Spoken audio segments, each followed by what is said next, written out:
یعنی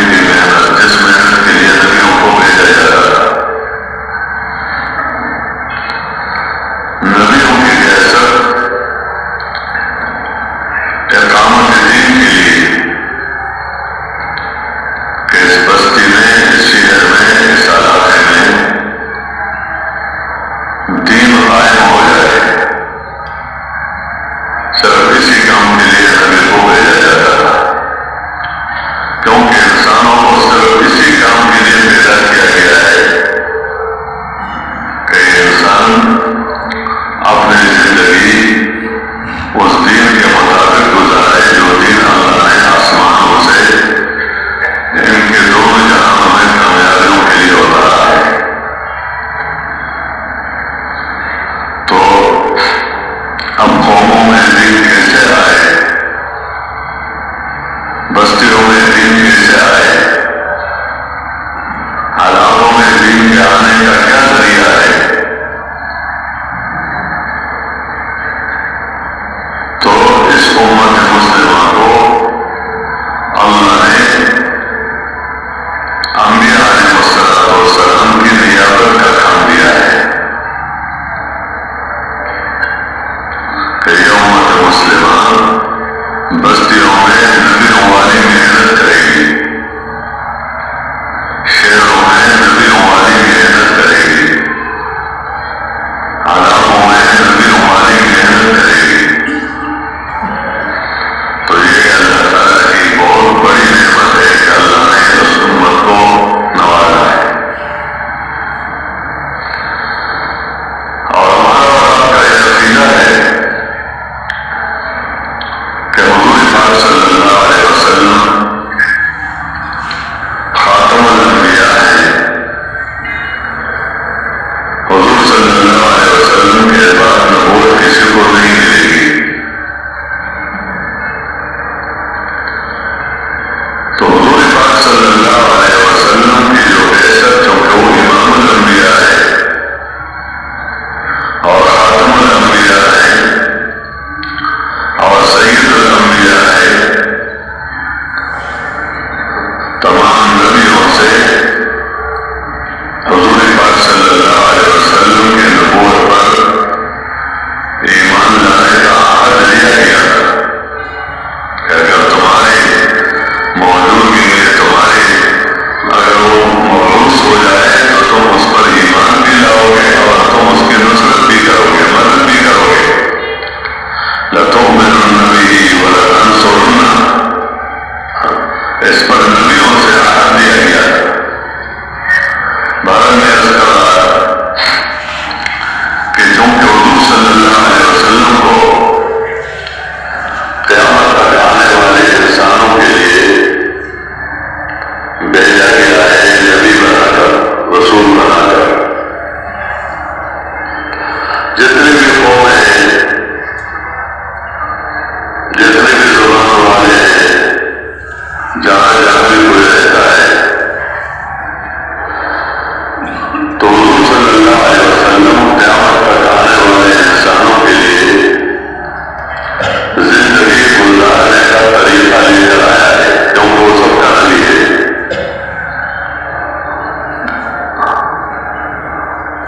اس لیے اگر کوئی طریقہ دوسرا اترے گا آسمانوں سے، نہ کوئی دوسری کتاب نازل ہوگی، نہ کسی کو نبوت دی جائے گی،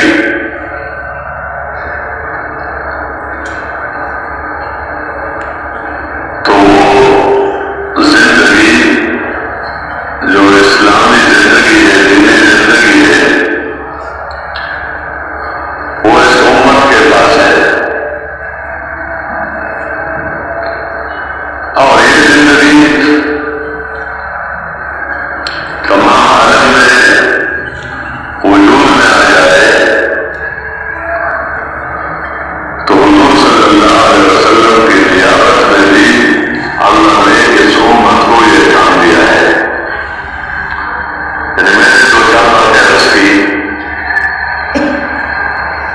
کہ بندہ اپنے آپ کو اس روح کے اعتبار سے دیکھے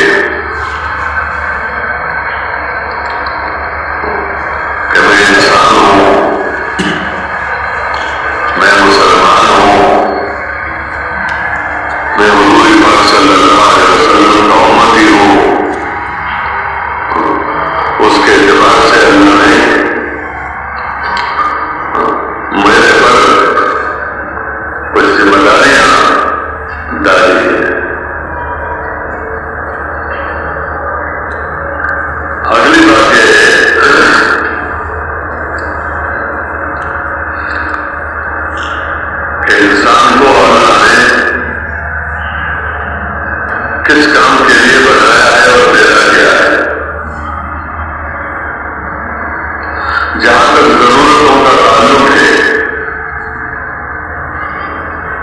تو ضرورت ہے انسانوں کے اندر اللہ نے رکھی ہے، خواہشات بھی ہیں، کھانا کھانا اس کی ضرورت ہے، پانی پینا اس کی ضرورت ہے، مکان میں رہنا اس کی ضرورت ہے، لباس اس کی ضرورت ہے، شادی اس کی ضرورت ہے، سواری اس کی ضرورت ہے اور اس کی حاجت ہے۔ انسان کے اندر یہ خواہشات اللہ نے رکھے ہیں اور یہی خواہشات جانوروں کے اندر بھی ہیں۔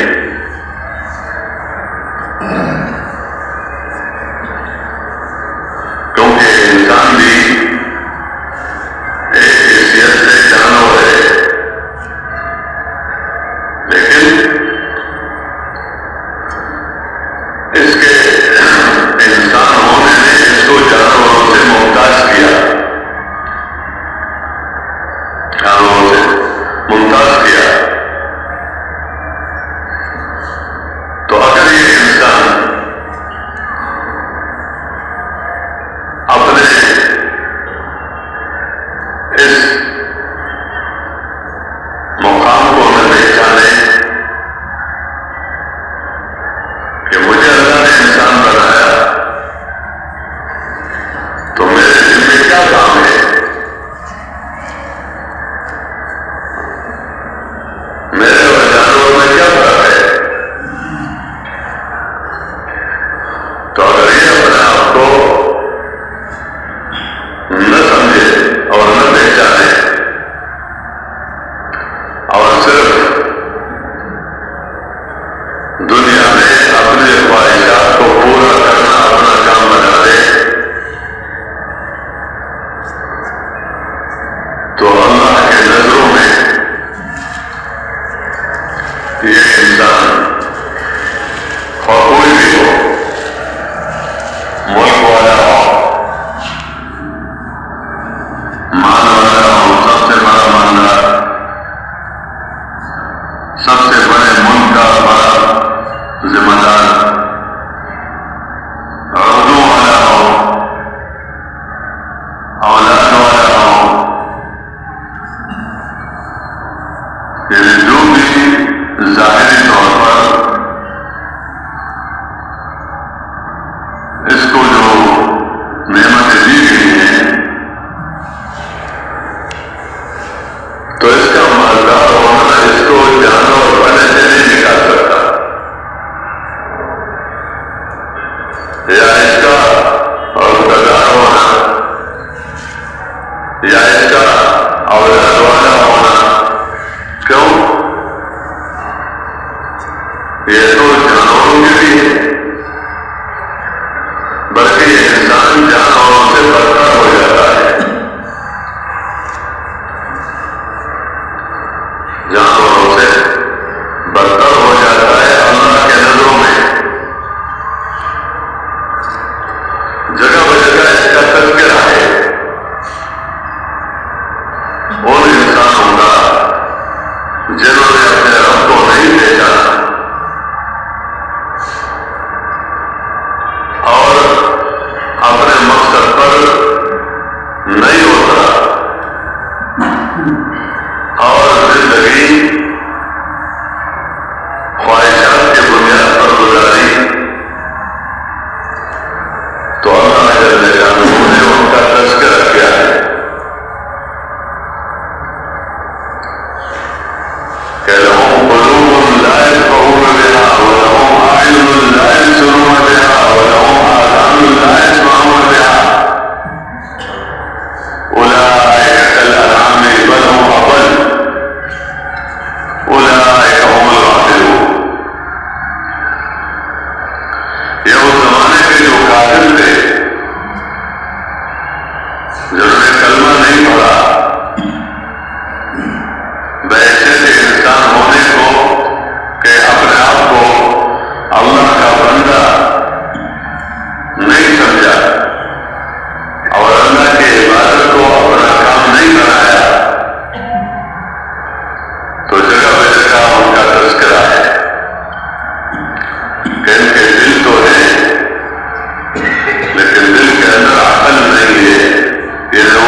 سمجھ بوجھ نہیں ہے، دل تو ہے اس لیے کہ بندہ سمجھے، آنکھ ہے لیکن نہیں دیکھتے، یہ مطلب نہیں ہے کہ دیکھ نہیں سکتے، آنکھوں کے اندر بینائی ہے، چیز کو اس نظر سے دیکھنا کہ یہ چیز تو خود بہت تو نہیں بنی، اس چیز کا پیدا کرنے والا اللہ ہے، اور یہ بات وہ مانتے بھی تھے اس باتوں کو کہ یہ چیزیں اللہ نے پیدا کی ہیں، کہ اگر ان سے پوچھا جائے من خلق السماوات والارض وسخر الشمس والقمر، کہ آسمانوں کو اور زمینوں کو کس نے بنایا،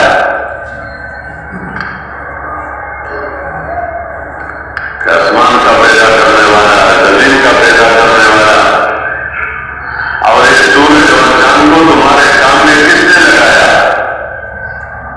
اگر ان سے پوچھا جائے تو چونکہ یہ دین فطری دین ہے، یہ فطرت کے مطابق ہے، جیسے آنکھوں سے دیکھنا فطرت ہے، فطری چیز ہے، اس میں کوئی مشکل چیز نہیں ہے، اللہ یہ نے بنایا ہے تو آنکھیں دی ہیں دیکھنے کے لیے، کان دی ہیں سننے کے لیے، زبان دی ہے بولنے کے لیے، تو دل بھی دیا ہے اپنی معرفت کے لیے، کہ دل کا کام یہ ہے کہ دل میں اس کرنے والا یقین اندر اترا ہوا ہو، تو اس کے لیے یہ راستے ہیں، ایک چیز کو بندہ دیکھتا ہے، ایک بندے نے چیز کو دیکھا، اس کے منافع کو سمجھا، اس کے استعمال کرنے کو سیکھا، اس سے اپنی ضرورتوں کو پورا کرنا چاہا اور پورا کرنے ضرور کیا اور ضرورتیں پورا کر رہا ہے، ان سب چیزوں کو جاننا ہے اور ان سب کو مانتا ہے، لیکن اور اس کا پیدا کرنے والا یہ چیز کہاں تھی، اللہ نے چاہ لیا تو چیز وجود میں آ گئی، اللہ نے چاہ لیا تو زمین وجود میں آ گئی، اللہ نے چاہ لیا تو یہ سب مخلوق جو بھی ہے اپنے چاہنے کے اعتبار سے چیزیں وجود میں آ گئی، تو ان سب کا پیدا کرنے والا اللہ ہے، تو چیزوں کو تو دیکھتا ہے، اگر اس نظر سے دیکھیں کہ چیز سے مخصوص بندے کا صرف یہ نہیں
اس کے ہاتھ میں صحت نہیں ہے، اس کے ہاتھ میں مسئلے کا حل نہیں ہے، وہ بہت محتاج ہے، لیکن اللہ نے اس کو اس لائن کے اعتبار سے کچھ سمجھ دیا ہے تو ہر ایک بات سنتا ہے، لیکن اس طرح سنتا ہے کہ اس کی بات کو سمجھا جائے اور اس کی بات پر عمل کیا جائے۔ اس طرح اللہ کی بات میں اثر ہے اور اللہ کے رسول صلی اللہ علیہ وسلم کی بات میں اثر ہے۔ یہ دلوں کو بدلتا ہے، دلوں کو بدلتا ہے، دلوں کے اندر روح اور دل کے اندر روشنی پیدا کرتا ہے، اس کے اندر اثر ہے۔ یہ اثر اللہ ہی نے رکھا ہے، جیسے چیزوں کے اندر اثرات ہے، سردی میں اپنا اثر ہے، گرمی میں اپنا اثر ہے، میٹھی چیز میں اپنا اثر ہے مٹھاس کا، کٹی چیز میں اپنا اثر ہے اپنا ذائقہ ہے کھٹاس کا، کڑوی چیز میں اپنا اثر ہے۔ یہ اثر ہے اللہ نے رکھی ہے، کسی چیز کے اندر سختی ہے، کسی چیز کے اندر نرمی ہے، تو اللہ اور اللہ کے رسول صلی اللہ علیہ وسلم کی بات میں اثر ہے۔ یہ جو بندہ سنتا ہے توجہ اور دھیان کے ساتھ اور اپنے آپ کو محتاج سمجھ کر سنتا ہے تو اللہ اس کے دل کو بدلتا ہے، دل کا رخ بدل جاتا ہے دنیا سے آخرت کی طرف، دل کا رخ دنیا سے آخرت کی طرف بدل جاتا ہے، دل کا رخ مخلوق سے خالق کی طرف پھر جاتا ہے، دل کا رخ مال اور اسباب سے اعمال کی طرف پھر جاتا ہے۔ یہ اس کا اثر ہے۔ لیکن جو سنے صحابہ نے سنا،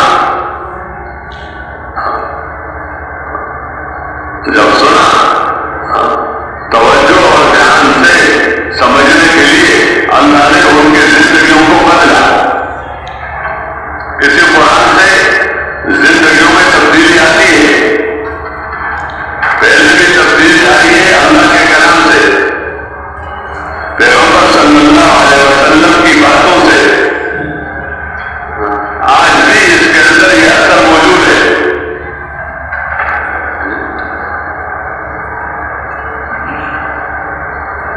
لیکن بتایا کہ ان کے کام تو ہے لیکن سنتے نہیں ہیں، تو یہ بات نہیں ہے کہ سن نہیں سکتے، لیکن سمجھنے کی نیت سے نہیں سنتے کہ بھائی ایک بات ہے، اللہ کا ایک بندہ پیغمبر اس کو بتا رہا ہے تو اس کو سنو، سمجھنے کی کوشش کرو، لیکن نہ سنتے نہ اوروں کو سننے دیتے، خود بھی نہیں سنتے اور دوسروں کو بھی کہتے ہیں کہ نہ سنو۔ کیوں؟ اگر یہ سنیں گے تو اس کا دل متاثر ہو جائے گا۔ فرمایا کہ ان کے تو کان ہے لیکن سنتے نہیں، آنکھ ہے لیکن دیکھتے نہیں، دل ہے لیکن سمجھ نہیں ہے۔ تو فرمایا اولئک کالانعام بل هم اضل، یہ تو جانور ہے بلکہ جانوروں سے بھی بدتر ہے۔ جانور تو پھر بھی جو اس کو کھلاتا ہے، جو پلاتا ہے، جو اس کو دودھ سے سائے کی طرف لے جاتا ہے، جو اس کی ضرورتوں کو پورا کرتا ہے، تو اس کو پہچانتا ہے کہ یہ میرا مالک ہے، یہ مجھے چارہ ڈالتا ہے، یہ مجھے پانی پلاتا ہے،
تو کیا گواہ ہو، کیا ترغیب ہو؟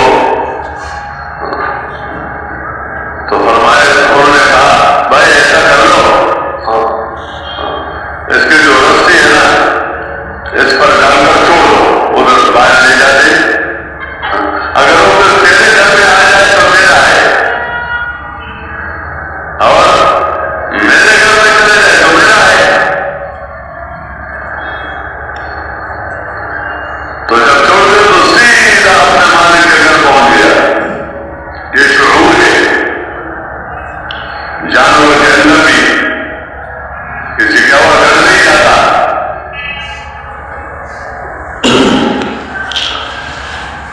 اس لیے اپنے مالک کی بات جتنا اس کے استعداد کے اعتبار سے تو اس کو سنتا بھی ہے، مانتا بھی ہے، اور بات تو بہت کچھ کرتے ہیں اپنے مالکوں کے لیے۔ دوبارہ نیت کر رہا تھا، فرمائے کہ تو جانور ہے بلکہ جانور سے بھی بدتر ہے، کیونکہ انسان ہو کر صرف وہی کام کر رہے ہیں جو جانور کر رہے ہیں، وہ بھی کھا رہے ہیں، وہ بھی پی رہے ہیں، وہ بھی اپنے لیے مکان بناتے ہیں، ان کے بھی بچے ہیں، اور وہ بھی اپنے لیے کچھ کمانا اور اپنے بچوں کے لیے کوئی دانا شانہ تلاش کرنا،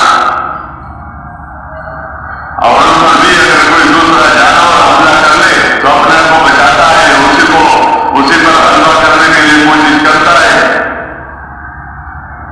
جو تقاضے انسان کے اندر ہے وہی تقاضے جانوروں میں بھی ہے۔ اس لیے میرے محترم دوستوں، بزرگوں اور بھائیوں، اس مسئلے کو نبیوں نے بتایا ہے اللہ کی طرف سے کہ انسان کو تو پیدا کیا گیا ہے عبادت اور بندگی کے لیے، کہ بندے کی کام بندگی کرنا ہے۔ جب بندہ ہے کہ جب بندہ ہو تو بندے کا کیا مطلب؟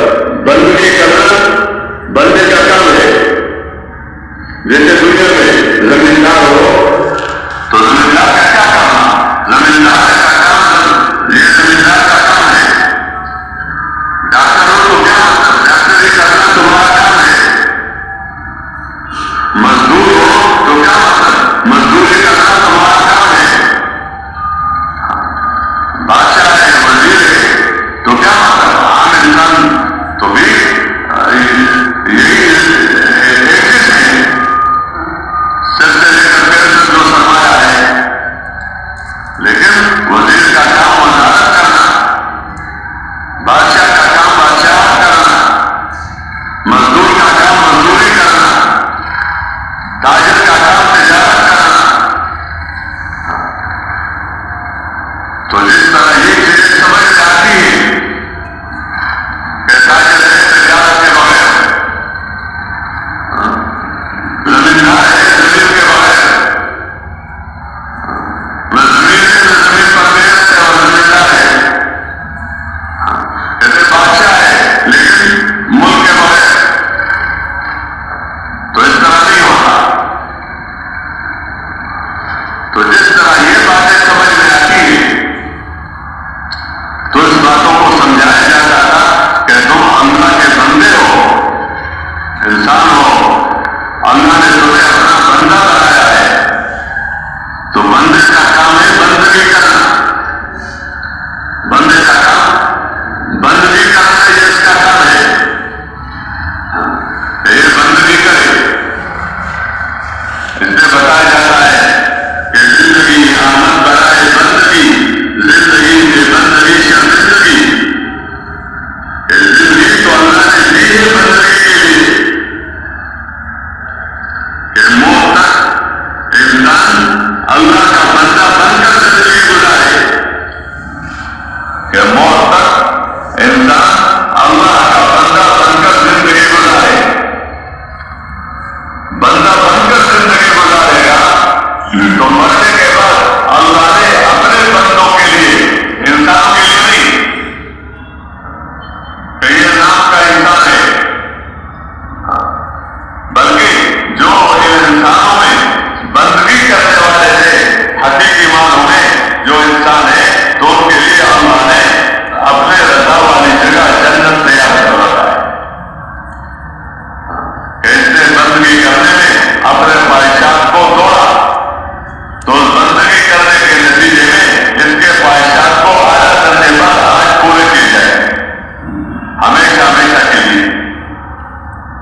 کے پہچاننے کے لیے اللہ نے نبیوں کو بھیجا جو مخلوق میں سب سے بڑھیا بندے تھے اللہ کے. ہر نبی کو اللہ نے اپنے بندگی کی طرف بلانے والا بھیجا.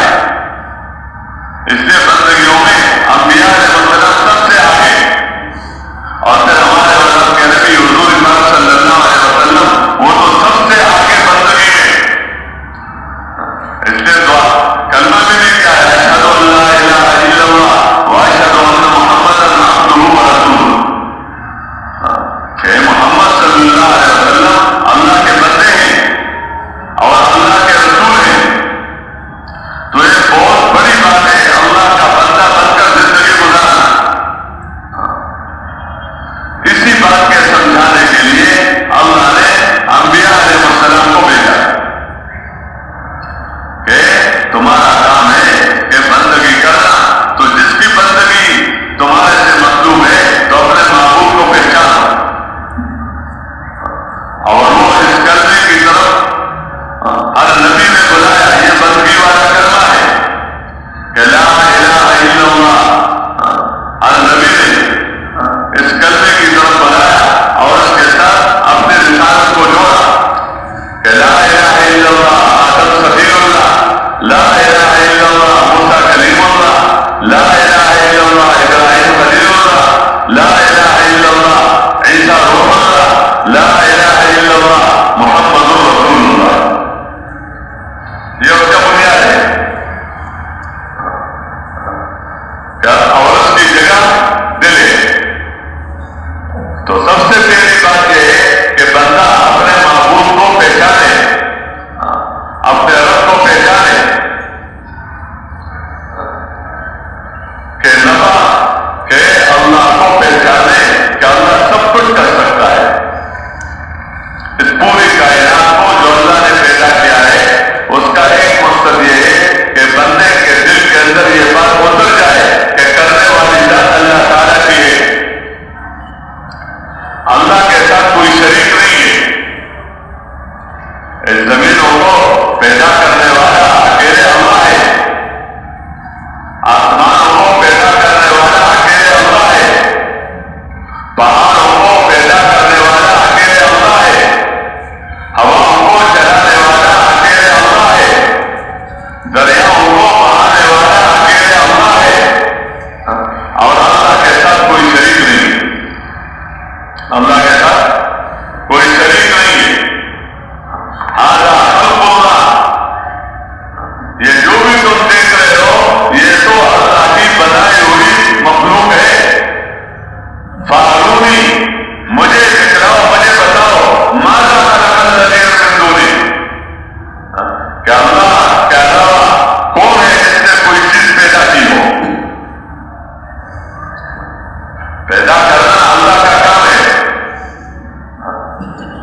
بلکہ ایسا تو بتایا کہ تمام دنیا کے انسانوں، اس میں صرف مسلمان مخاطب نہیں ہوتے کیونکہ اللہ صرف مسلمانوں کا رب نہیں ہے. اللہ تمام انسانوں کا رب ہے. اس لیے اللہ باتیں انسانوں سے کرتا ہے. جو مان لیتا ہے پھر ان سے اور باتیں کرتا ہے احکامات بھی. جو مان لیتا ہے تو پھر اس کے ساتھ بات ہے کہ آپ نماز پڑھو، روزہ رکھو، زکات دو، حج ادا کرو، اور یہ کرو یہ نہ کرو. یہ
لیکن جس نے تمہیں اپنا معبود سمجھا،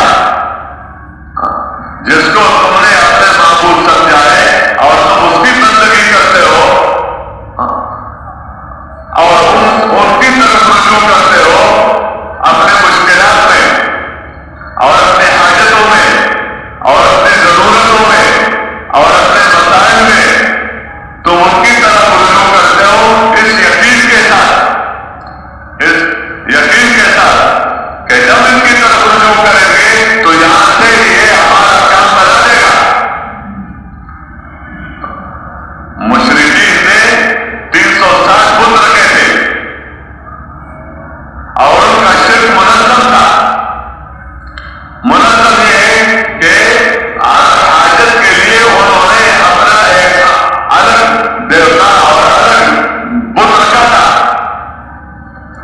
کہ جب کوئی اس ضرورت پیش آتی تو باقیوں کے پاس نہیں جاتا تھا، کہتا تھا یہ وہ بت ہے جہاں سے غلبہ ملتا ہے، تو جب جھگڑے کا مسئلہ ہوتا تو غلبہ دینے کے لیے اس کے پاس جا کر اس کی مدد کرتا۔ جب بیمار ہو جاتا تو کہتے یہاں سے شفا ملتی ہے،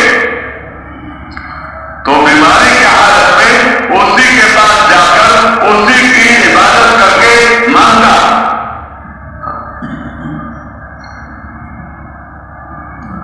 تو بیماری کی حالت میں کسی ایک متعین کے پاس چل کر عبادت کر کے مانگنا، غلبہ کے لیے جا کر مانگنا، اولاد کے لیے جا کر مانگنا، پریشان ہو گیا میری پریشانی دور ہو جائے تو فلاں جگہ جا کر مانگنا، یا اور کوئی بھی حاجت کوئی بھی ضرورت۔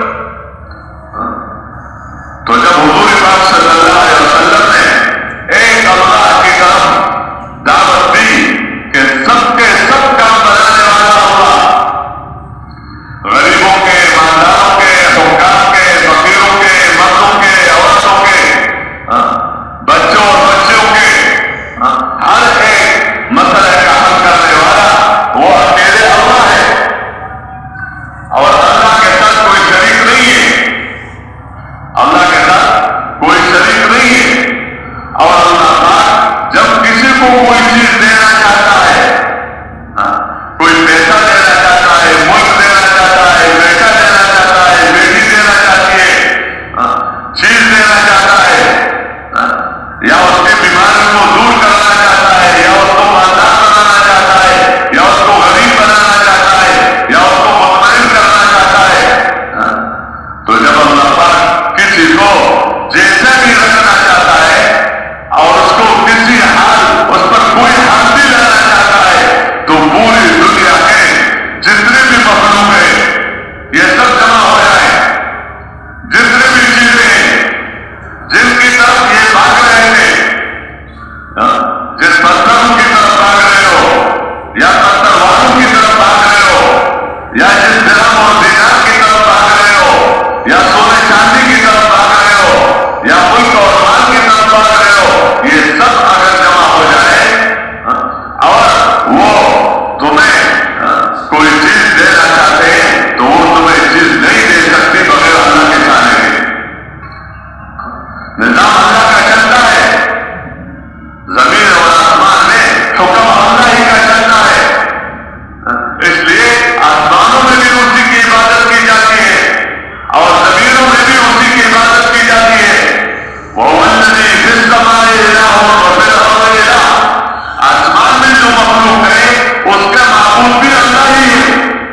فرشتے ایک اللہ کی عبادت کرتے ہیں، ایک اللہ ہی کی عبادت اور ایک اللہ ہی کے حکم کے پورا کرنے میں ہر ایک فرشتہ لگا رہتا ہے، اور زمین میں بھی جو بھی عبادت کر رہا ہے تو معبود کون ہے؟ اللہ ہی ہے۔ تو میرے محترم دوستو، یہ بات کہ اگر پوری دنیا جس کی تم عبادتیں کرتے ہو اپنے حاجتوں میں ان کی طرف جاتے ہو اور ان کے مسئلے کو اپنے مسئلے کو ان کے ذریعے سے حل کروانا چاہتے ہو تو یہ تو ایسے کہ یہ تو ایک مکھی بھی پیدا نہیں کر سکتی، لن يخلقوا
انشاءاللہ اس میں برکتیں ہوگی. تو بارہ جیسے کر رہا تھا کہ یہ اللہ اپنے وحدانیت کو اور اللہ اپنے ربوبیت کو اور اللہ پاک اپنے خالق اور مالک ہونے کو بتاتا ہے کہ تم سب جمع ہو جاؤ تو اس کے منہ سے وہ چیز تم سچ نہیں کر سکتے ہو، منہ سے لے نہیں سکتے. وہی زمام شیئا لا یستنقذوہ منہ. تو خود سوچو کہ یہ کتنا محتاج ہے یہ بندہ، اور جس کی عبادت کی جاتی ہے تو وہ اتنا محتاج ہے کہ اس سے کوئی چیز کوئی لینا چاہتا ہے وہ کچھ کر نہیں سکتا، کچھ کہہ نہیں سکتا.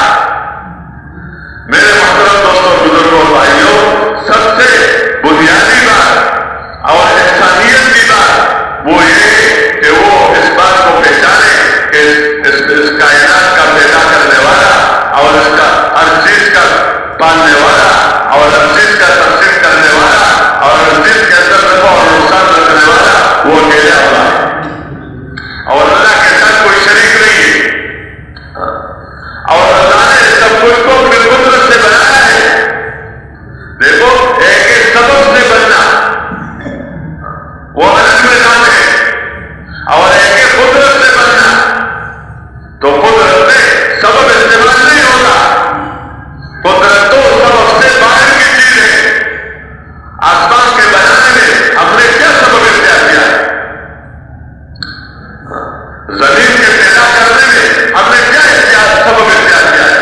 ہم تو زمین سے غلہ لینے میں سبب اختیار کرتے ہیں کہ زمین کو اخبار کرنا، بیج ڈالنا، پانی ڈالنا، اور پھر موقع تو موقع اس کا خیال رکھنا، آخر پھر اس کو فصل کو کاٹنا.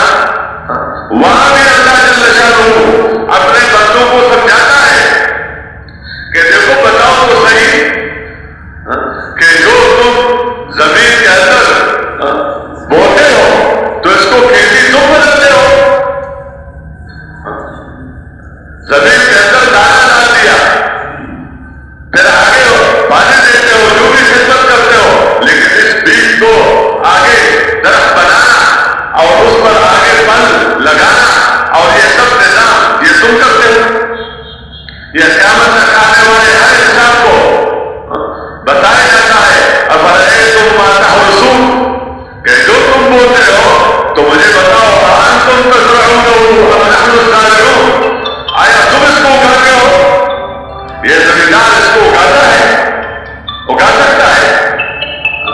اس ملک کا بادشاہ زمینوں سے چیزیں اگا سکتا ہے، اس ملک کا وزیر اس زمین سے چیزیں اگا سکتا ہے. کوئی بھی نہیں ہے اس کو کھیتی بنا دینا، یہ اللہ ہی کا کام ہے. أفرأيتم ما تحرثون أأنتم تزرعونه أم نحن الزارعون. اور پھر اللہ بتاتے ہیں لو نشاء لجعلناه حطاما، اگر ہم چاہیں تو اس کو ریزا ریزا کر دیں کہ کھیتی ہے اور یہ سمجھتا ہے کہ ابھی اس کو کاٹ کر گھر پر لانے پر قادر ہوں، لیکن اللہ نے اس پر ایسی آفت نازل کی کہ کھیتی بھی نہیں رہی، کچھ بھی نہیں رہا. اگر ہم چاہیں تو اس کو ریزا ریزا کر دیں تو تم پھر باتیں بنانے لگو گے، باتیں کرو گے. تمہاری باتیں کیا ہوگی؟ بیٹھکوں میں بیٹھ کر، راستوں میں بیٹھ کر یہ باتیں ہوگی کہ یار بڑا تاوان ہو گیا، کچھ ملا نہیں. اِنَّا لَمُغْرَمُونَ بَلْ نَحْنُ مَحْرُومُونَ. تو دوسرا کہے گا یہ تاوان کیا، آپ نے تو جو خرچ کیا تھا تو وہ بھی ہمیں نہیں ملا، جو سرمایہ تھا اور جو کچھ ہم نے وہاں پر خرچ کیا تھا اس سے بھی ہم محروم ہوں گے، کچھ بھی نہیں ملا. یہ سبب کے ذریعے میں کہ سبب کے ذریعے میں کرنے والی ذات بھی اللہ تعالیٰ کی ہے کہ سبب سے جس سبب کے لیے اللہ نے جس چیز کو بنایا ہے، جس چیز کے لیے اللہ نے سبب کو بنایا ہے اور سبب کے اختیار کرنے کو بندے کو حکم بھی دیا ہے، لیکن ساتھ یہ بتایا ہے کہ سبب کے ذریعے سے تمہیں جو نفع ملے گا یہ اللہ کی مشیت سے ملے گا، اللہ کے مشیت سے ملے گا، اللہ کے چاہنے سے ملے گا. کہ کہیں ایسا نہ ہو کہ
زمین کے اندر تو نے خوب محنت کی، زمین آباد کیا، بیج ڈالا، جو کرنے کے کام تھے وہ سب کر لیے، جو تمہارے کرنے کے کام تھے۔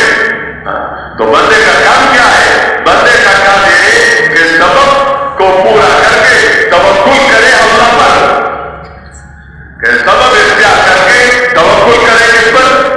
اللہ پر، کہ زمین پر میں نے محنت کر کے یہ سبب اختیار کر لیا، لیکن اس زمین سے دینے والا کون ہے؟ اللہ ہی ہے۔ بندہ شادی کرتا ہے تو اللہ تو قادر ہے، آدم علیہ السلام کو مٹی سے دینا کیا؟ اب بندہ کہتا ہے یا اللہ کوئی تو قادر ہو اور میری بھی شادی ہوئی نہیں اور میں چاہتا ہوں کہ میری اولاد ہو، تو مٹی سے تو نے آدم علیہ السلام کو پیدا کیا، اسی مٹی سے مجھے بھی تم اولاد ہو، تو کیا کہنا اللہ اولاد نہیں دے سکتا ہے؟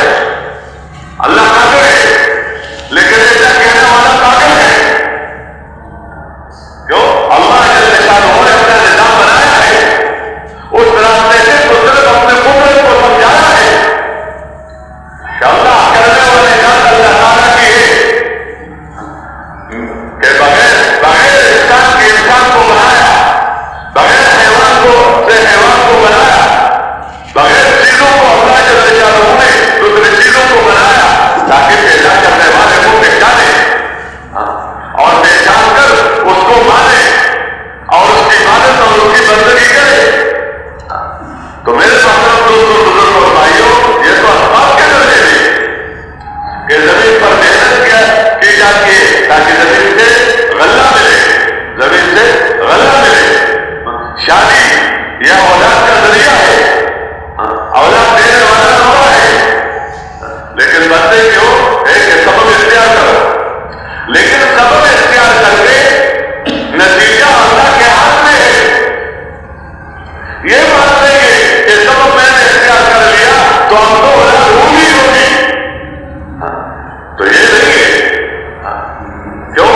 دینے والے ذات اللہ تعالیٰ کی ہے کہ سبب اختیار کرو، لیکن اس کو اپنا ہے تم معلوم ہو انتم تخلقونہ اور نحن خالقون، کہ جو سبب اختیار کر کے اور رتبہ ڈال دیا جو ڈالنے کی جگہ ہے، جیسے ایک زمین کے اندر بیج ڈال دیا، کیونکہ وہ زمین بیج کی جگہ ہے، اپنی جگہ پر بیج ڈالنا، تو اپنی جگہ پر رتبہ ڈال دیا، لیکن اب اس کو انسان بنانا یہ کس کا کام ہے؟ یہ اللہ ہی کا کام ہے، یہ کوئی کر سکتا ہے؟ اس لیے اللہ جل شانہ بات کوئی ہے جو یہ کام کر سکے کہ تو اللہ کا کام ہے، للہ ملک السماوات والارض، کہ آسمان اور زمین کی بادشاہ خاص اللہ کے لیے، یخلق ما یشاء، جو چاہے پیدا کرے، کسی کو نارینہ اولاد دے اور کسی کو بیٹیاں دے اور کسی کو بیٹیاں نہیں دے اور بیٹے بھی دے اور کسی کو بیٹیاں دے تو بیٹے دے، حالانکہ سبب کے اعتبار سے کوئی کمی نہیں ہے، لیکن دینا اللہ کا کام ہے اور اس میں حکمت ہے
جیسا سمجھتا ہے رزق میں دنیا، اس طرح جو اطمینان چاہتا ہے تو اطمینان اللہ ہی کے ہاتھ میں ہے، جو برکتیں چاہتے ہیں تو برکت اللہ ہی کے ہاتھ میں ہے، اور جو مسئلوں کا حل چاہتا ہے تو مسئلوں کا حل اللہ کے ہاتھ میں ہے۔ اللہ کے ساتھ مسائل کے حل میں، اللہ کے ساتھ نفع دینے میں، اللہ کے ساتھ کامیابی دینے میں، اللہ کے ساتھ نقصان سے بچانے میں کوئی شریک نہیں، کوئی شریک نہیں۔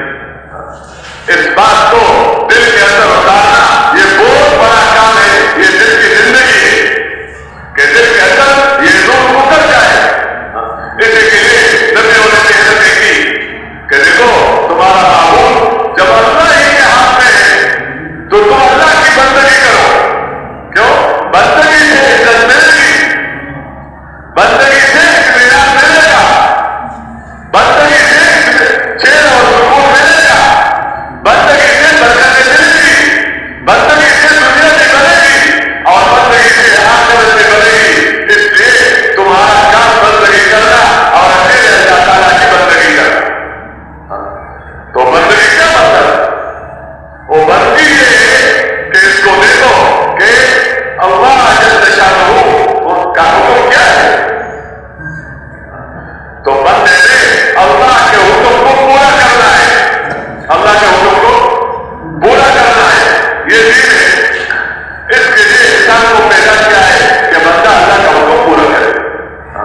یہاں تک دیدار بھی ہو گئی.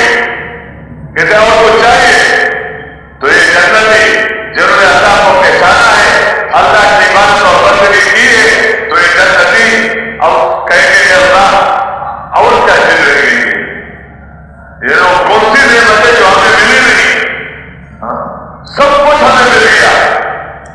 تو اللہ جل شانہ ارشاد فرمائیں گے کہ احل علیکم رضوانی, کہ میں نے تمہارے سے اپنی رضا کا اعلان کر دیا. آج ہمیں یہ باتیں سنتے بھی ہیں, کہتے بھی ہیں, لیکن چونکہ وہ تعلق نہیں ہے پورا, تو اللہ کرے کہ ان سے ہماری زندگیاں بدل جائیں. کتنی بڑی نعمت ہے کہ مالک اپنی رضا کا اعلان کر دے اور سب تک کے فرما دے کہ کبھی ناراض نہیں ہوگا تمہارے سے. دنیا میں تو ہر وقت اچھا ہوتا ہے, دنیا میں ہر وقت کا مالک ناراض نہ ہو جائے, عمل کر رہا ہے تو کہتے اللہ ناراض نہ ہو جائے, اللہ ناراض نہ ہو جائے, اللہ ناراض نہ ہو جائے. یہ کوشش کرتا ہے اللہ کا اور ساتھ ساتھ لگا رہتا ہے کہ کہیں اللہ ناراض نہ ہو جائے, غلط بول کر کے اللہ ناراض نہ ہو جائے, اور وہ غلط دیکھ کر اللہ ناراض نہ ہو جائے. تو وہاں یہ اعلان ہو جائے گا کہ اب تم ہمیشہ ہمیشہ کے لیے اللہ تمہارے سے راضی اور اللہ کبھی بھی تمہارے سے ناراض نہیں ہوگا, اور ہمیشہ ہمیشہ کے لیے انسان اللہ کا مہمان بن کر ہمیشہ ہمیشہ کے لیے رہے گا. تو یہ سب سے پہلی نعمت ہے کہ نعمت اللہ دیتا ہے کہ اگر تم ان احکامات کے مطابق زندگی گزارو گے تو ان احکامات پر اللہ تمہارے سے راضی ہو کر ہمیشہ ہمیشہ کے لیے اللہ تمہیں جنت میں داخل کر کے اللہ تمہارے سے راضی ہو.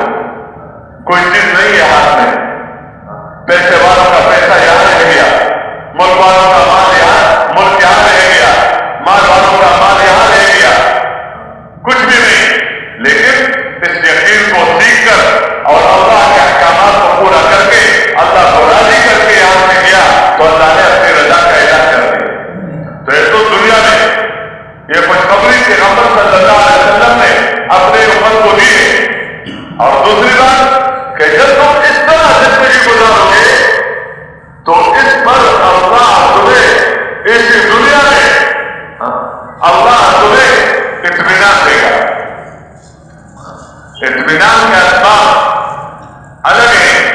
ایک ظاہر اسباب ہے کہ بندہ کہتے بڑا گھر ہو, بندہ کہتا ہے بڑی گاڑی ہو, بندہ کہتا ہے کھانے پینے کے سب سے بڑی چیزیں ہو, زیادہ چیزیں ہو, تمہیں کیا ہوگا, اندر اطمینان ہوگا. حالانکہ یہ تو باہر کی چیزیں ہیں, باہر کی چیزوں سے اطمینان کا ہونا تب ہوگا کہ بندہ چاہے گا.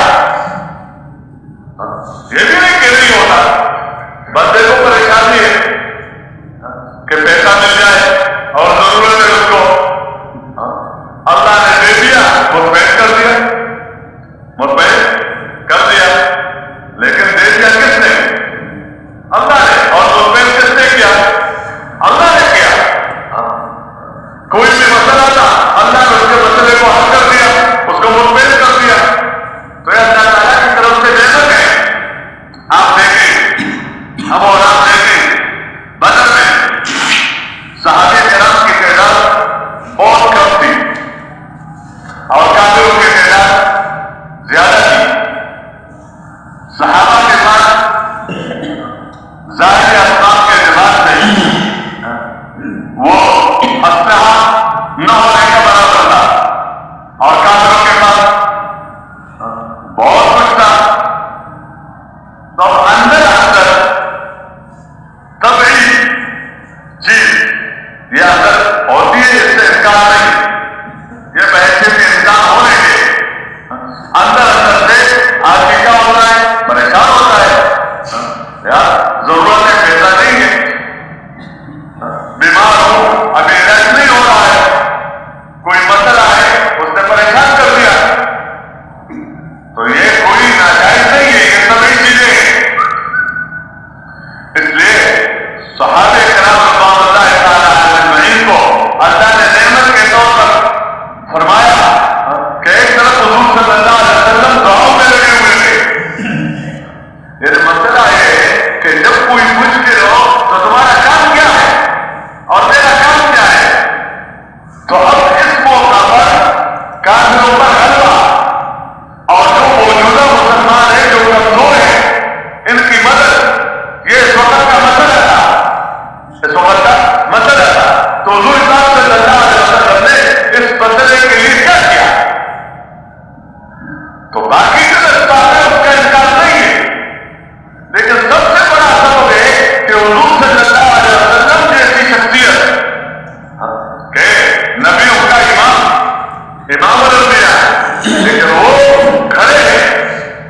ابو بکر رضی اللہ عنہ نے فرمایا کہ اے اللہ کے رسول، اللہ تمہارے دعا کو قبول کرے گا اور اللہ تعالیٰ تمہیں یعنی تمہارے پکار کو سن رہا ہے اور اللہ تمہاری مدد کرے گا، بس کرو۔ اتنا ماننا ماننا ماننا اللہ نے، یہ اللہ کے تعلق کو بڑھاتا ہے۔ ہمارا ماننا پریوگ میں اتنا کرنے کا دھوکہ دے چل اللہ نے مان لیا، اور جہاں دوسروں کے سامنے کھڑا ہوتا ہے تو ان کے سامنے پھر کیسے سب کے ساتھ کھڑا ہوتا ہے، کیسے ایک لجاجت کے ساتھ بات کرتا ہے کہ تمہاری مہربانی ہے، ہمارا بڑا مشکل مسئلہ ہے، تمہارے ذریعے سے اللہ حل کر دے گا، یوں کر لو یوں کر لو یوں کر لو۔ تو خیر میں عرض کر رہا تھا کہ یہ کام ہے اللہ سے مانگنا، تو اللہ نے ان کی مدد کے لیے فرشتے بھیجے۔ میں یہ بتانا چاہ رہا تھا کہ فرشتے بھیجے اور ان کے دل کو مطمئن کر دیا، یہ مطمئن کر دیا کہ دیکھو تم ان کو دیکھ رہے ہو کہ ان کے تعداد 1000 ہے، تو ہم تمہارے لیے اللہ فرشتے بھیجیں گے، اور اگر اچانک کے کسی قوم سے مدد کر کے اپنی فوج کو بنا دے گا تو ہم تمہارے فوج 5000 بھیجیں گے۔ يمددكم ربكم بخمسة آلاف من الملائكة مسومين، تو ہم تمہیں اتنے فرشتے بھیجیں گے تمہارے ساتھ۔ لیکن ساتھ ساتھ بتایا کہ وما جعله الله إلا بشرى لكم، یہ تو صرف تمہارے خوشخبری ہے، تمہیں یہ خوشخبری سنانا ہے اور تاکہ تمہارے دلوں کو اطمینان ہو جائے کہ اب فرشتے آ رہے ہیں۔ کیا ہے؟ پیغمبر صلی اللہ علیہ وسلم کو بتایا گیا ہے فرشتے 5000 فرشتے آئیں گے، 1000 سے اوپر نہ آئیں گے، اور اگر اس کی فوج کی تعداد زیادہ ہو جائے تو 5000 اور آئیں گے، وَلْتَطْمَئِنَّ بِهِ قُلُوبُكُمْ، تاکہ تمہارے دلوں کو اس سے اطمینان ہو جائے۔ کیا ہو جائے؟ اطمینان ہو جائے۔ لیکن اس کے ساتھ یہ یقین رکھو وَمَن نَصْرُ إِلَّا مِنْ عِندِ اللَّهِ، کہ جو مدد ہے اور جو فتح ہے ان فرشتوں کے ہاتھ میں ہے، نہ تمہارے ہاتھ میں ہے، وہ صرف اللہ ہی کے ہاتھ میں ہے۔ اللہ کے جانے سے فتح ملتا ہے، اللہ کے جانے سے مدد ہوتی ہے، اللہ کے جانے سے غلبہ ہوتا ہے، کرنے والی ذات اللہ تعالیٰ کی ہے۔ تو ایک اطمینان ہے بات ہے، بندے کو ضرورت ہے دینے کی تو مل جائے تو اطمینان ہو جاتا ہے، بلکہ امتحان ہے کہ اپنے اطمینان کے لیے، اپنے استعمال کے حاصل کرنے کے لیے اللہ کو ناراض کر کے پیسہ لے رہے ہو اور مطمئن ہو رہے ہو کہ مسئلہ کا مشکل تھا، پیسے کی حاجت نہیں، غلط راستے سے پیسہ حاصل کر کے مطمئن ہو گیا اور کیسے کام ہو گیا، کسی مشکل میں پھنسا ہوا تھا، راستے کا مسئلہ تھا، اور اللہ کو ناراض کر کے اسباب اختیار کر کے اور کیسے مطمئن ہو گیا وہ بھی نہیں۔ اطمینان اللہ کی طرف سے ہے، اور اطمینان جو ہوگا وہ عمل پر ہوگا کہ عمل کر کے اللہ پاک سے اطمینان لو، عمل کر کے اللہ سے عزت لو، عمل کر کے اللہ سے کامیابی لو، عمل کر کے اللہ سے برکتیں لو۔ میرے محترم دوستو، اس پر بہت لگا ہے پیغمبروں کا کہ یقین حاصل میں نہ ہو جائے کہ کرنے والے ذات اللہ تعالیٰ کی ہے، اللہ ہی سے ہوتا ہے، اللہ کے غیر سے، اللہ کے بغیر کچھ بھی نہیں ہوتا، اور اللہ سے، اللہ کے بغیر سب کچھ ہوتا ہے، سب کچھ ہوتا ہوا بھی اللہ کے جانے سے، ہو بھی رہا ہے اللہ کے جانے سے، ہونا بھی اللہ کے جانے سے۔ آج جہاں سے بھی جو کچھ نظر ہو رہا ہے اور کچھ فلان نے یہ کیا، فلان نے یہ کیا، میرے محترم دوستو وہ اللہ کے جانے سے ہوا۔ پیغمبر صلی اللہ علیہ وسلم نے یہودیوں نے مشرکین کو بھیجا کہ نبی کو تنگ کرنے کے لیے کہ اس سے کچھ سوالات کرو۔ گزشتہ زمانے کی باتیں تھی کہ سابقات کے بارے میں کیا کہتے ہو، ذوالقرنین کے بارے میں کیا کہتے ہو، روح کے بارے میں کیا کہتے ہو، تو اس سے پتہ چلے گا نبی ہے نہیں ہے۔ حضور صلی اللہ علیہ وسلم سے انہوں نے پوچھا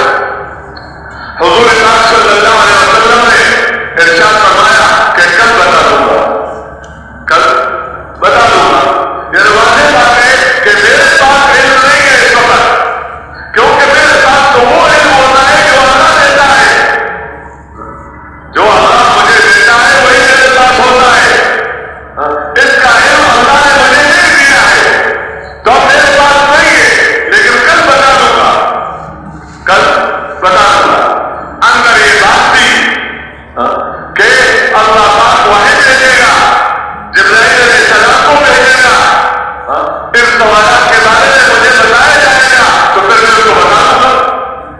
لیکن 15-18 دن کوئی وحی نہیں آئی۔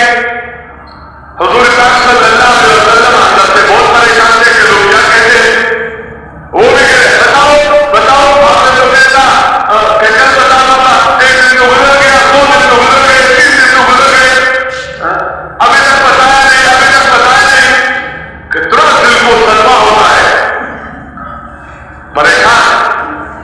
تو 15 یا 18 دن کے بعد جو وحی آئی تو وحی یہ آئی وَلَا تَقُولَنَّ لِشَيْءٍ إِنِّي فَاعِلٌ ذَلِكَ غَدًا إِلَّا أَن يَشَاءَ اللَّهُ، کہ یہ جب بھی کوئی بات زبان سے نکالو اور تو کہ کل کرنا ہے تو ساتھ مشیت لگا دو کہ اگر اللہ نے چاہا۔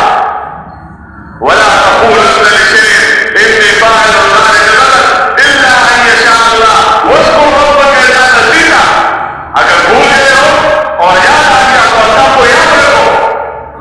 میرے محترم دوستوں، بزرگوں اور بھائیوں، یہ ہمارا روح ہے اور یہ ہماری جان ہے اور یہ ہماری زندگی ہے اور یہ ہمارا ایک بندہ بننے کی ایک بنیاد ہے کہ پیغمبروں نے ہمیں بندگی سکھایا ہے اور اس بندگی میں یہ بات بتائی کہ دیکھو تم جو زندگی میں لے کر آیا ہو یہ چھوڑنے کے لیے نہیں ہے کہ کھانا بندہ کھا رہا ہے اور طریقہ چھوڑ دے، پھر بڑھ گیا، پانی پی رہا ہے اور طریقہ چھوڑ دے، کیسے پیاس بجھ گئی، پیاس بجھانا مقصود تھا اور پیاس بجھانا کا بھی بجھ جاتا ہے، کیوں؟ پانی کو تو اللہ نے بنایا ہے اسی کے لیے، اور جانوروں کا بھی بجھ جاتا ہے جو جانوروں کے ساتھ کھڑا ہے۔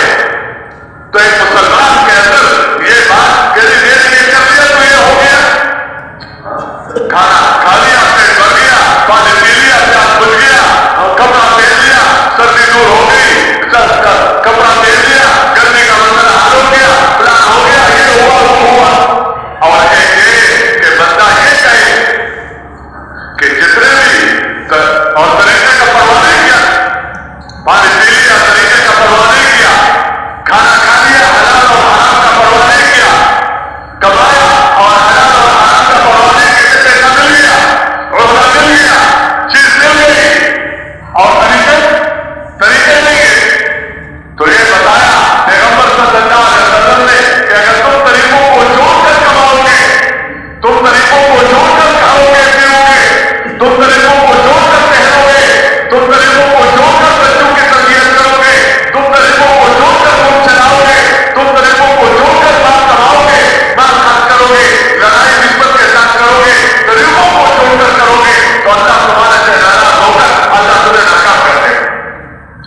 اگر سے تمہارے پاس پیسہ ہو، کیونکہ طریقوں کو چھوڑ دیا پیسے کے لیے تو اللہ پیسہ نہیں روکے گا، پیسہ نہیں دے گا، اللہ ملک نہیں روکے گا، ملک بھی دے دے گا۔ فرعون کو ملک دیا، نمرود کو ملک دیا، حامان کو مال دیا، حامان کو وزارت دی، قارون کو مال دیا، لیکن پیغمبروں کے طریقوں کو چھوڑ کر اللہ نے ان کو ناکام کر دیا۔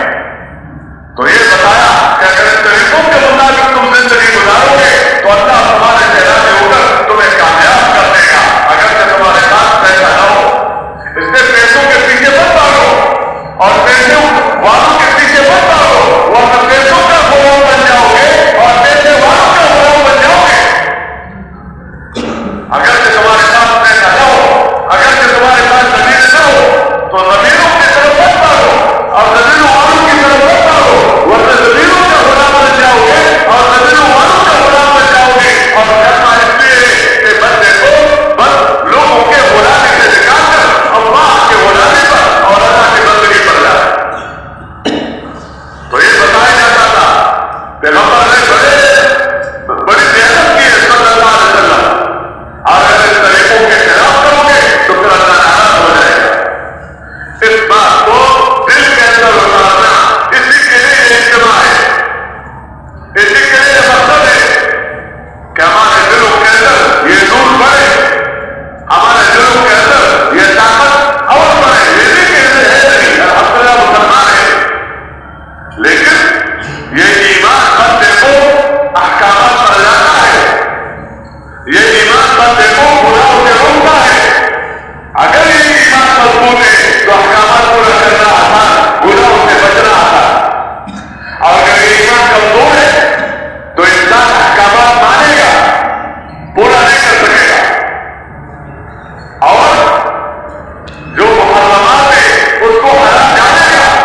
کہ نماز کے اندر نہ کمانا ہے، نہ کھانا ہے، نہ پکانا ہے، نہ خرچ کرنا ہے، نہ بولنا ہے، نہ پیسے لے جانا ہے، نہ کوئی اور چیز، کچھ بھی نہیں ہے۔ نماز میں بندہ اپنے آپ کو سب چیزوں سے نکال کر مسجد میں آتا ہے۔ کیوں آتا ہے؟ اللہ نے بلایا، اللہ کے بلانے پر آنا بندہ سیکھ لے۔ یہ بندہ ہے کہ اللہ کے بلانے پر آئے، کہ اللہ نے بلایا ہے۔ کسی کو باپ بلائے تو اچھا بیٹا ہوئے کہ باپ نے بلایا تو چیزیں چھوڑ کر باپ کے بلانے پر جائے۔ افسر نے بلایا ہے تو اپنے کام کو چھوڑ کر اپنے افسر کے ماتا کو جو کام کر رہا ہے تو بڑے نے بلایا ہے تو اس کے پاس جائے۔ تو جب یہ سب اللہ کے مخلوق ہیں، ان سب کو اللہ اپنے بندگی سے نوازنے کے لیے جس نے کلمہ پڑھا ہے، اب یہاں مسلمانوں سے بات شروع ہو گئی۔ پہلی بات تو انسانوں سے تھی کہ انسانوں رب کو مانو، اس کا عقیدہ رکھو، اس کو الہ مانو، اس کے علاوہ کسی اور کی عبادت نہ کرو، کسی اور کے سامنے مت کرو، کسی اور سے اپنے حاجتیں اور ضرورتیں نہ مانگو۔ جب کرنے کا اقرار کر لیا اور اس بات کو دل کے اندر اتارا، اب اس کو بتایا جب تم میرے بندے بن گئے تو میرے گھر میں آؤ، اب میرے گھر میں آؤ۔ اپنے گھر میں بناتا ہے نوازنے کے لیے، دینے کے لیے، کہ میرے گھر میں آ کر میری بندگی کر کے میرے سے اپنا تعلق بڑھاؤ۔ اللہ کے ساتھ تعلق پیسوں کے ذریعے سے نہیں کہ میں مالدار ہوں تو اللہ کے زیادہ مقرب ہوں، میرے اولاد زیادہ ہے تو اللہ کے زیادہ مقرب ہوں۔ پیسوں کے ذریعے سے، چیزوں کے ذریعے سے اللہ کا مقرب نہیں کر سکتے ہو۔ اس کے لیے جو پہلی بنیادی بات ہے وہ یہ کہ اللہ کی عبادت کرو، اللہ کی بندگی کرو۔ اور بندگی میں ہر ایک کو بنایا جاتا ہے جس کا شرف ہے کہ 5 وقت اللہ کی طرف سے سزا ہے کہ اپنے گھروں کو چھوڑ کر آ جاؤ، اپنے دکانوں کو چھوڑ کر آ جاؤ، بیوی بچوں کے بیچ میں بیٹھ کر باتیں کر رہا ہو، اب اس کو چھوڑ کر آ جاؤ، عدالت میں فیصلے کر رہے ہو تو اس کو چھوڑ کر آ جاؤ، حکومت کے عہدے میں کسی کے ساتھ مجلس اور میٹنگ میں بیٹھے ہوئے ہو، اب مالک نے بلایا ہے کہ اب ادھر آ جاؤ، اس لیے کہ تم بندہ ہو، تم کیا ہو؟ اور یہاں جب آتے ہو تو لینے کے لیے آؤ، لینے کے لیے آؤ، یہاں دینے کے لیے نہیں بلایا جاتا، بلکہ کہ تم یہاں دو، بلکہ تم یہاں سے لو اور کیا لو؟ کامیابی لو۔ تمہیں جو کچھ بھی چاہیے، تمہیں جو کچھ بھی چاہیے تو اللہ سے ملے گا اور اللہ کے گھر سے ملے گا۔ آج میرے محترم دوستوں، آج اللہ کے گھر میں سے مجھے نظر نہیں آتا۔ جہاں بندے کو نظر آتا ہے وہ وہاں نظر آتا ہے، زمین سے پیدا ہونا نظر آتا ہے، جب ملتا ہے تو زمین میں کام کرتا ہوا نظر آتا ہے، دکانوں سے ملتا ہوا نظر آتا ہے تو دکان میں یہ کام کرتا ہوا نظر آتا ہے، دفتروں میں کام کرنے سے ملنا نظر آتا ہے، اس سے یہ دفتروں میں کام کرتا ہوا نظر آتا ہے، جہاں بیٹھا ہوا ہے کام کر رہا ہے وہاں سے ہونا نظر آ رہا ہے، اس سے یہ وہاں پر نظر آ رہا ہے۔ دکان میں کیوں نظر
اوپر سے پانی نیچے اترتا ہے، اس طرح سے محترم دوستوں اوپر سے رزق نیچے اترتا ہے.